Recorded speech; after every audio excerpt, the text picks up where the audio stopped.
Hey guys, welcome. Welcome to another episode of Being CEO of Your Own Life. Let me just give you a little bit of an update of my life. I feel that it's been a long while since I last recorded a solo episode from the comfort of my home. I've been so privileged, and you have been so privileged to have had so many amazing guest speakers come into the podcast and share their wisdom and their light and their love with all of us. I have really been enjoying having guests, as many guests as I have. It is probably the year in which I've had more guests come. And I really like it. But I am curious, for those of you who are just listening, how much have you enjoyed having a guest? And get ready because we will continue to have guests for the remaining of the year and only great humans coming to talk to you. So just wanted to express my gratitude to the guests and explain to you why that is. Like, why do we have? Like, I just feel that I asked the question of who would like to come, and so many great people have raised their hands, and you are benefiting from that. All right. Update. I was just recently in South America. I stopped in Florida for a brief few days. I'm recording now at the end of February. I just came home a few days back. It was hectic. People kept referring it as my vacation. And let me just be very clear. I had more work while I was away than I did when I was here because it just so happened that way. So it was not a vacation, which in turn implicated me having to juggle a lot more things with my time. So kudos to all of you who are constantly multitasking. I realized this past few weeks why I stop multitasking. I am a monotasking, solo tasking human, and I love it. I used to take so much pride on how busy I was and how much I got done in a week. And now I repel that. like I graduated from the overdoing or extending myself, and for a really good reason. So we just came home a few days back, and I feel that I need to sit back and relax. I was thinking to myself the other night when I came home and I was cleaning the house, after a few weeks of being gone. We had somebody dog sit in our own house. So obviously, as long as my dogs are in the house, this house needs cleaning. And I remember thinking, like, why am I tired? I just came back from a trip. I should be fully energized. Which I don't know if this happens to you guys. Like the inner conversation sometimes is so far away from reality. Like I just explained to you how not relaxing this past few weeks have been. Not only did I have to work a lot, I also was overly ambitious with how much we could travel and get done. So we ended up visiting way too many places in a very short period of time. And yeah, that's exhausting with a 3-year-old, let me tell you. So I was cleaning my house and thinking, like, why am I tired? I should have energy. And that's when it hit me, like, hold on. Resting hasn't been precisely the thing you've done over the last few weeks, which I actually get to do quite a bit at home. I have a lot of breaks and moments of rest because I've implemented those. So I am coming back into a slower pace and totally okay with that, even though my brain has ideas about what slower pace after a trip should mean. And I'm cool. I'm like, no, I'm going to take a step back. So I'm really enjoying today's day of work. I was back on teaching Detox the Mind. I've had this episode that's been on my mind to record for you guys because of this recent trip. And actually, one of my CEO clients asked me the question, and I was like, "Oh my God, as if you knew." So let's dive right in. That's what's going on in my life. I am actually home for 2 weeks and back away for 2 weeks, but this time much more relaxing. Actually, I will call this partially vacation, although I'll be coaching some days. We really limited those days. So I'll have days to just be with the family. Okay. So today's subject is how to return to places where you've previously lived traumatic events on. And this is relevant to my recent trip, but also I know some of my clients have had losses at birth of their own babies, and they have to go back to the hospital at some point. They might even go back into pregnancy. So many of us would have experienced different traumas, like maybe you were in a car accident and you're afraid of returning to the place of accident, meaning the car, or maybe the actual corner where the accident happened. So I thought this subject might be very interesting to some of you, and maybe you know of people who could really benefit from this. What I'm going to share with you today is partially science-based, but the majority of it is based on my own experience. So, as we were getting ready to go home to Colombia, I started noticing undescriptible anxiety. And why do I mean by undescriptible anxiety? I couldn't think of what was making me anxious other than we were going on a trip. And if you haven't listened to my podcast for a long time, if you're not following me on social media, you don't know this, but my husband and I travel often. We're gone a lot of the times, many times a year. And so traveling is a passion of mine. It doesn't stress me out. So this seemed out of the norm, that I was feeling unexplained anxiety. And I remember texting my husband and saying, I don't know why I've got like this lingering anxiety about nothing. I just feel my body is stressed out. I don't have a particular thought. I just feel on edge, like my shoulders are tense. I can't stay still. That's a big red flag for me. If I cannot stay still, I know my body's processing stress. And she's like, what's that about? I'm like, I can't put my finger on it. So we packed, we left, we arrived to Florida just a few days before going to Colombia. I have a brother who lives there, and my in-laws travel there throughout winter. So we thought, you know what, we'll break the trip. We'll stop in Florida. We'll just then continue to Colombia. And as I was logging in to Coach, I saw the date. And I was like, oh my God, it suddenly hit me. I was returning home, Colombia, during the exact week that I was preparing to move permanently to Canada. Now, if you don't know my story, I came to Canada as a refugee. If you have heard the story, I'm going to be very brief. I came as a refugee because I was fleeing death threats in Colombia. So my dad was kidnapped for 4 months, 23 years ago. And upon his release, he wrote a book. And after he wrote this book and it was published and successfully sold all over Colombia, the terrorist group that had kidnapped my dad started making death threats, and we knew they meant it. So within 2 weeks, my house was packed. We were gone. We came to Canada. Okay.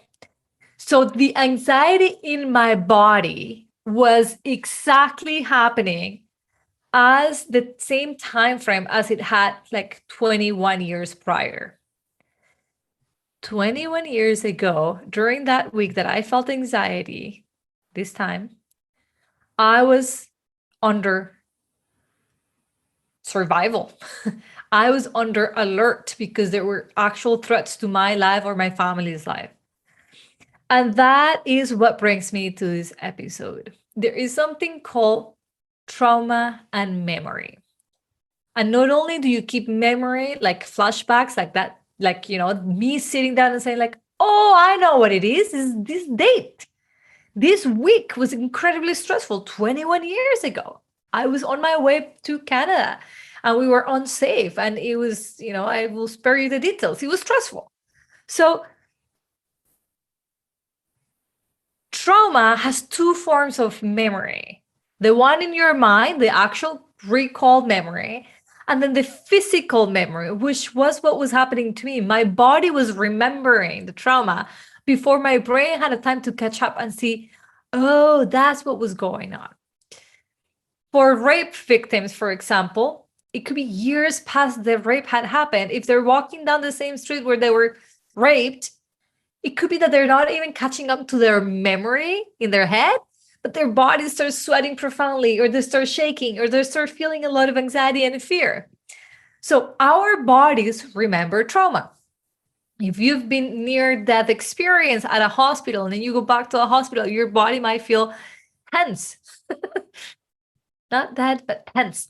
So the body has memory. So when we're dealing with trauma and you're going back to a place where you previously lived trauma itself, the body might start warning you, like, hey, we've been there and it's been unsafe. Obviously, your body and your mind have the main goal to protect you, and they will go through any extent to protect you.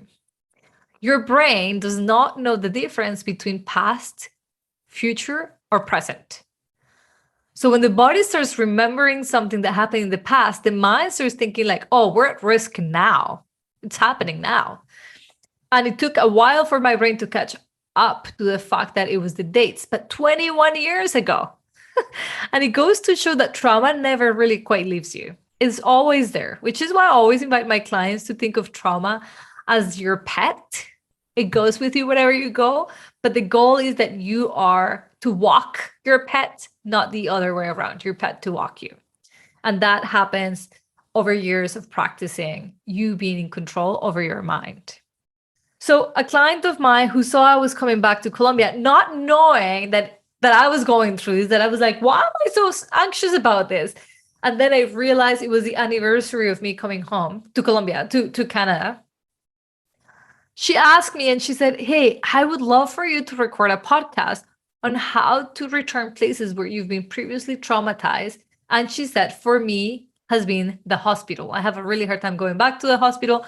She's got some health issues that I imagine require her to go back to the hospital often. And this might be a place of previous trauma, but one that you cannot avoid. Like we can all agree that I might be able to avoid, I don't know, a corner intersection in a particular street of my city if that's where I got into a car accident for the rest of my life. But there are places you will never be able to avoid where you may have experienced trauma, like the doctor's office, like your homeland. I mean, I could potentially never, ever go back, but I would argue that the majority of us would want to go back to our homeland at some point.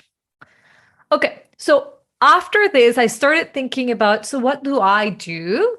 And what does science tells us? So science tells us that when we're triggered by anxiety, the best thing to do is to not avoid. The best thing to do is to keep exposing ourselves to the trigger until the trigger no longer is a trigger. You basically become used to it and it's normal and it no longer brings stress into your body. So I'm going to walk you through the steps that I followed specifically this time around. But if you were my client, this is how I will be coaching you through. Okay. So the first thing was to explain to you that the body remembers. So sometimes you're feeling really anxious and you can't tell where it's coming from. Ask yourself, did anything ever happen to me this time of the year? That normally will give me an answer with my clients if they're saying like, I'm having a lot of anxiety and I don't know where it's coming from. And we've done some thought work and we can't figure out the thoughts. I will be asking them, did anything happen to you in January? And then the people be like, oh, my grandfather passed away. You know, like it could be so random. So the first thing is to acknowledge that memory doesn't always exist in your brain. It also exists in your body, and your body sometimes will just be the first one to remember, and then it's going to catch up. So asking yourself, what's going on, body? Ask your body, talk to your body. It's super wise and so willing to talk to you.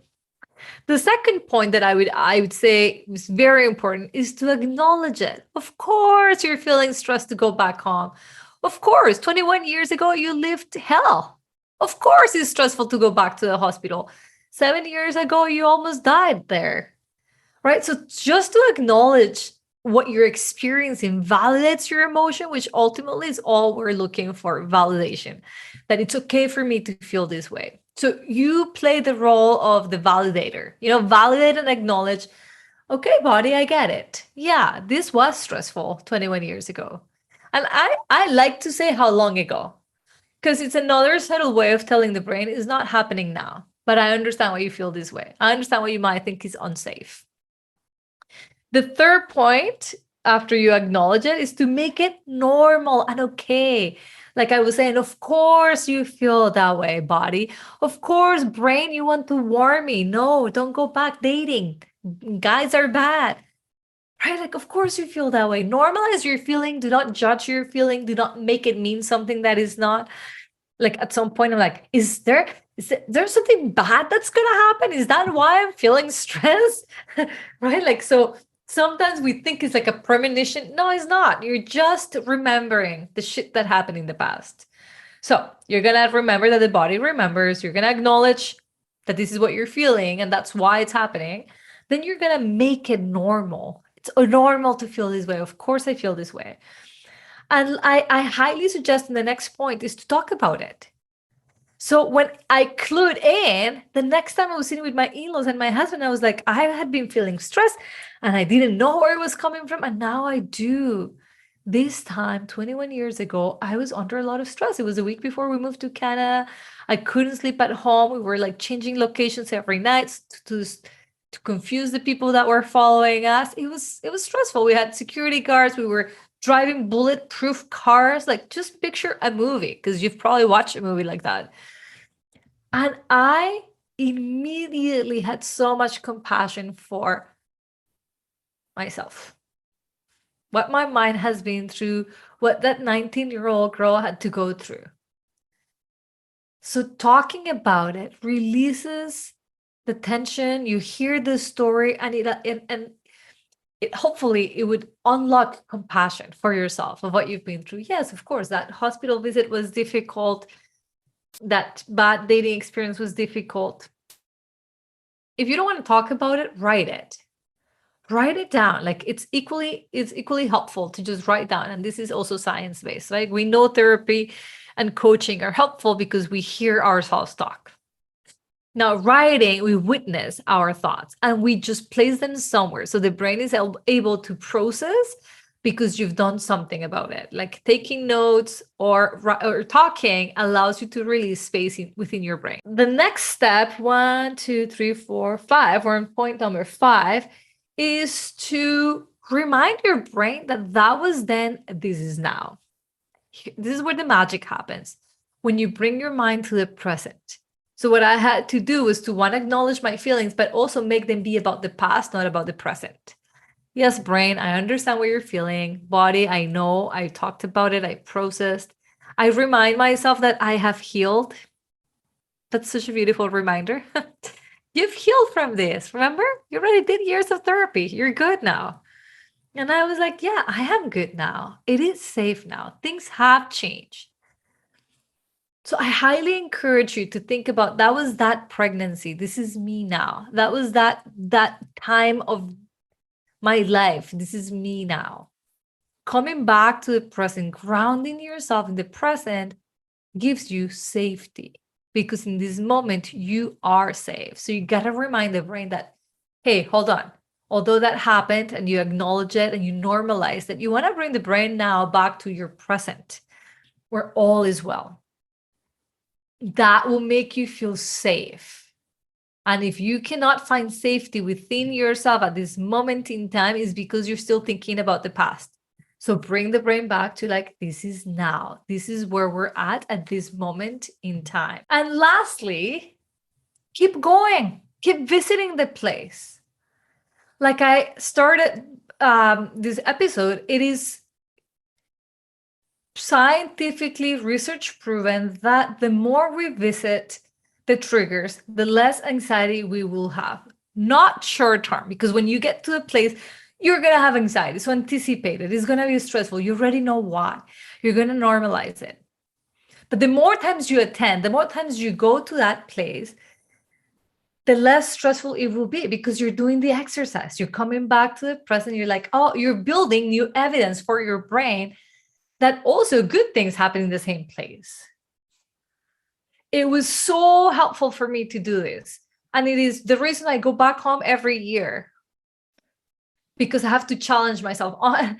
At the airport arriving, my husband said, you let me know when is the last time we come here, because it seems like you get more stress every year.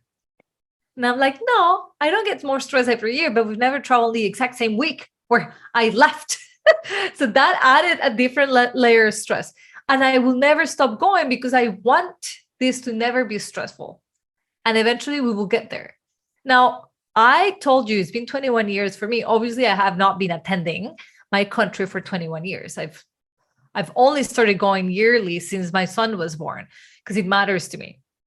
So some locations are going to be more difficult to expose to yourself, but the key to lower the intensity of the trigger is regular exposure. Because then that's how your brain begins to check mark. Good things can happen here too. Nothing bad happened today.